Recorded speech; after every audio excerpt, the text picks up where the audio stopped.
Hello friends, welcome to study Adda. मैं ब्रिजेश कुमार आप सभी का हार्दिक अभिनंदन करता हूं। आज की इस वीडियो में हम लोग न्यूक्लिक अम्ल तथा उससे जुड़े हुए कुछ महत्वपूर्ण पॉइंट को समझने का प्रयास करेंगे जो आपके एग्जाम के लिए बहुत ही महत्वपूर्ण है। ठीक है, तो बिना देर के वीडियो को स्टार्ट करते हैं। यदि आप चैनल पर नए हैं तो प्लीज चैनल को सब्सक्राइब करके बेल आइकन को जरूर प्रेस कर दीजिएगा। ठीक है, चलिए स्टार्ट करते हैं। सबसे पहले हम लोग जानते हैं कि न्यूक्लिक अम्ल क्या है।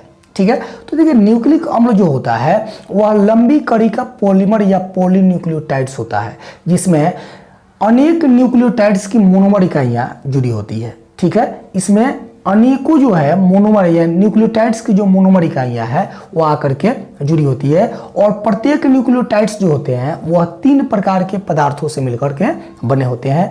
एक होता है शर्करा, दूसरा होता है फॉस्फेट और तीसरा होता है नाइट्रोजनी बेस। तो इस प्रकार से हम कह सकते हैं कि ये जो तीनों है शर्करा, फॉस्फेट और नाइट्रोजनी बेस, ये तीनों जो है न्यूक्लिक अम्ल के घटक हैं। क्या है? न्यूक्लिक अम्ल के घटक हैं। ठीक है, इसको हम बारी बारी से समझेंगे। अब देखिए जो नाइट्रोजनी बेस होता है वह नाइट्रोजनी बेस पुनः 2 प्रकार का होता है। एक होता है प्यूरिन और दूसरा होता है पाइरीमिडीन। एक होता है प्यूरिन और दूसरा क्या होता है? पाइरीमिडीन। पुनः प्यूरिन एडिनिन और गुआनिन, एडिनिन और गुआनिन 2 भागों में बटा होता है। ठीक इसी प्रकार से पाइरीमिडीन थाइमिन और साइटोसिन 2 भागों में बटा होता है। ठीक है, तो आइए एक एक करके हम लोग समझने का प्रयास करते हैं। ठीक है, चलिए अभी आप समझ गए कि न्यूक्लिक अम्ल क्या है। न्यूक्लिक अम्ल क्या है? तो न्यूक्लिक अम्ल जो है एक लंबी कड़ी का पॉलीमर या पॉलीन्यूक्लियोटाइड्स है। ठीक है, जिसमें अनेकों जो मोनोमर इकाइयां होती है यानी कि अनेकों जो न्यूक्लियोटाइड्स की मोनोमर इकाइयां होती है उसमें आकर के जुड़ी होती है और प्रत्येक जो मोनोमर न्यूक्लियोटाइड्स होते हैं वह 3 प्रकार के पदार्थों से मिलकर बने होते हैं। ये जो न्यूक्लियोटाइड्स होते हैं, न्यूक्लिक अम्ल जो होते हैं, ये 2 प्रकार के होते हैं। एक होता है डीएनए और दूसरा होता है आरएनए। क्या होता है? एक डीएनए और दूसरा आरएनए। डीएनए को कहते हैं डीऑक्सीराइबोज न्यूक्लिक एसिड और राइबोस न्यूक्लिक एसिड। ठीक है, ये दोनों की जो संरचना होती है, एक चीज ध्यान रखना, 2 बिंदुओं को छोड़ करके डीएनए की तरह ही आरएनए होता है। यानी डीएनए और आरएनए दोनों सेम होता है 2 बिंदुओं को छोड़ करके। वह 2 बिंदु कौन कौन सा है? तो यहां देखिएगा आप, पहला बिंदु है शर्करा के स्थान पर राइबोस शर्करा पाया जाता है। यानी डीएनए में डीऑक्सीराइबोस शर्करा पाया जाता है जबकि यहां पे आरएनए में राइबोस शर्करा पाया जाता है। देखिएगा पहला पॉइंट, यहां पे आप देख रहे हैं शर्करा, तो आरएनए में जो है राइबोस शर्करा पाया जाएगा। और दूसरा इसका बिंदु है जो डीएनए से अलग करता है, तो यहां देखेंगे थाइमिन के स्थान पर यूरेसिल पाया जाता है। क्या पाया जाता है? यूरेसिल पाया जाता है। तो इन 2 बिंदुओं को छोड़ करके आरएनए डीएनए के समान ही होता है। ठीक है, तो चलिए अब एक एक करके डीएनए को समझते हैं। तो देखिए डीएनए का यानी कि आपसे क्वेश्चन भैया डीएनए डीएनए डीएनए कर रहे हैं हम बार बार। न्यूक्लिक अम्ल के घटक कौन कौन से हैं? तो न्यूक्लिक अम्ल के घटक हो जाएंगे शर्करा, फॉस्फेट और नाइट्रोजनी बेस, या इसको कहते हैं नाइट्रोजनी क्षारक। अब आइए एक एक करके इसको समझते हैं। शुगर यानी कि शर्करा, ये जो होता है 5 कार्बन परमाणु से बने राइबोस शर्करा 2 प्रकार के हो जाते हैं। कितने प्रकार के हो जाते हैं? 2 प्रकार के हो जाते हैं। यानी ये जो शर्करा है वह 5 कार्बन परमाणुओं से मिलकर के बना होता है और यह 2 प्रकार का होता है। एक होता है डीऑक्सीराइबोस शर्करा। क्या होता है?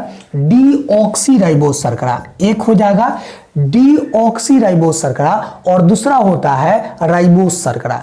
जो डीऑक्सीराइबोस शर्करा होता है वह डीएनए में पाया जाता है। कहां पाया जाता है? डीएनए में पाया जाता है।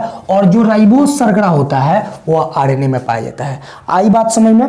पहला जो है आपको मैंने बताया कि न्यूक्लिक अम्ल के घटक कौन कौन से हैं, तो शर्करा, फॉस्फेट और नाइट्रोजनी बेस। ये जो शर्करा होता है वह 5 कार्बन से मिलकर बने होते हैं। किससे मिलकर बने होते हैं? 5 कार्बन से मिलकर बने होते हैं और ये 2 प्रकार के होते हैं। एक होता है डीऑक्सीराइबोस शर्करा जो डीएनए में मिलता है और दूसरा राइबोस शर्करा जो आरएनए में मिलता है। आई बात समझ में? दूसरा घटक जो होता है वो होता है फॉस्फेट। क्या होता है? फॉस्फेट। यह जो है अकार्बनिक यौगिक फास्फोरिक अम्ल होता है। क्या होता है? यह जो होता है वह अकार्बनिक यौगिक फास्फोरिक अम्ल होता है, जिसकी उपस्थिति में जो न्यूक्लिक अम्ल होता है वह अम्लीय होता है। क्या होता है? अम्लीय होता है। और यही फॉस्फेट शर्करा के साथ मिलता है। किसके साथ मिलता है? शर्करा के साथ मिलता है और मिल करके न्यूक्लियोटाइड्स बनाता है। क्या बनाता है? न्यूक्लियोटाइड्स बनाता है। तो ये चीज आप समझ गए होंगे। ठीक है, अगला है नाइट्रोजनी बेस। क्या है? नाइट्रोजनी बेस। अब इसको ध्यान में रखिएगा, डीएनए और आरएनए में नाइट्रोजनी जो बेस मिलता है वह दो प्रकार का होता है। कितने प्रकार का होता है? दो प्रकार का होता है। एक होता है प्यूरीन। क्या होता है? प्यूरीन। और दूसरा होता है पाइरीमिडीन। क्या होता है? एक होता है प्यूरीन और एक होता है पाइरीमिडीन। ध्यान रखने वाली बात आपको ये है कि ये जो नाइट्रोजनी बेस है वह डीएनए और आरएनए दोनों में मिलता है। किसमें मिलता है? डीएनए और आरएनए में दोनों में मिलता है और दोनों में सेम कंडीशन है, प्यूरीन और पाइरीमिडीन। और पुनः जो प्यूरीन होता है वह दो भागों में बटा होता है, एडिनिन और गुआनिन। किसमें है?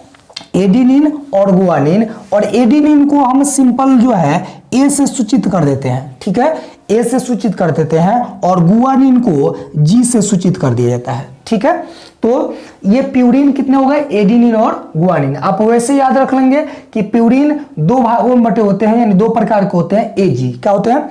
एजी। और ए को आप याद रख लेंगे, ए और जी, तो आप आसानी से एग्जाम में इसका ऑब्जेक्टिव निकाल लेंगे। तो एजी यानी एडिनिन और गुआनिन। ठीक इसी प्रकार से जो पाइरीमिडीन होता है वह दो प्रकार का होता है, थाइमिन और साइटोसिन। थाइमिन और साइटोसिन। यहां ध्यान देने वाली बात यह है कि जब आरएनए में ये होगा तो इस थाइमिन के जगह पर यूरेसिल आ जाएगा। क्या आ जाएगा? यूरेसिल बेस आता है। क्या आता है? यूरेसिल बेस आता है, जो कि ये पॉइंट यहां पे लिखे हुए हैं कि थाइमिन के स्थान पर यूरेसिल होता है। बाकी ये सेम है तीनों। ये भी आरएनए में मिलेगा, ये भी आरएनए मिलेगा, ये भी आरएनए में मिलेगा, लेकिन ये आरएनए में नहीं मिलेगा। इस थाइमिन के जगह पर यूरेसिल बेस आ जाएगा। क्या आ जाएगा? यूरेसिल बेस आ जाएगा। आई होप आपको ये बात समझ में आ गई होगी।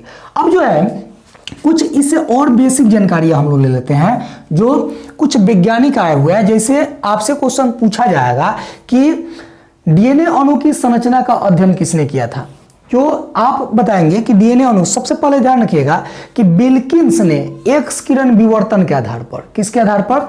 एक्स किरण विवर्तन के आधार पर डीएनए अणु की संरचना का अध्ययन किया। ठीक है, और इसमें थोड़ा सा ध्यान रखेंगे, एडिनिन यहां पे एक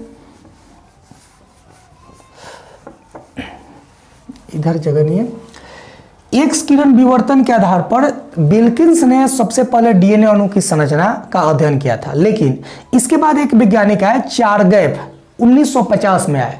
और चार्गैफ ने यह बात बताई कि जो एडिनिन एवं थाइमिन की मात्रा होती है, एडिनिन और थाइमिन, वहां देखेंगे एडिनिन और थाइमिन, एडिनिन और थाइमिन की जो मात्रा होती है वह डीएनए अणु में बराबर होती है। क्या होती है? बराबर होती है। ठीक इसी प्रकार गुआनिन और साइटोसिन की जो मात्रा होती है डीएनए अणु में, ये दोनों बराबर होती है। किसने बताया ये बताया चार्गैफ ने।